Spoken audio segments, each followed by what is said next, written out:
আমি আর মামনি সেদিনকে সন্ধ্যাবেলায় চলে গেছিলাম আমাদের পাড়াতে যুবগোষ্ঠী মাঠে।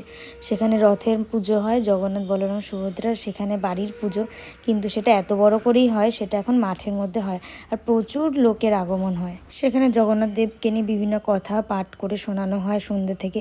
সন্ধ্যা আরতিটা আমরা দেখতে পাইনি, তখন আমরা যখন গেছিলাম তখন পুরো দরজাটা বন্ধই ছিল, মানে ওপর দিয়ে পর্দা দেওয়া ছিল। তো আমি তো ভাবছিলাম পর্দা খুলবে কিনা, জগন্নাথ দেবের দর্শন হবে কিনা। তো মাম্মাম ছিল, মাম্মামকে জিজ্ঞাসা করছিলাম, মাম্মাম বলে হ্যাঁ খুলে দেবে, দেখতে পাবি। তা দেখো কত লোকজন এসছে, এখানে প্রচুর লোক আসে। প্রদর্শন করে ভগবান জগন্নাথ তার যে কৃপা সারা পৃথিবীতে সেটি এখন প্রদর্শিত।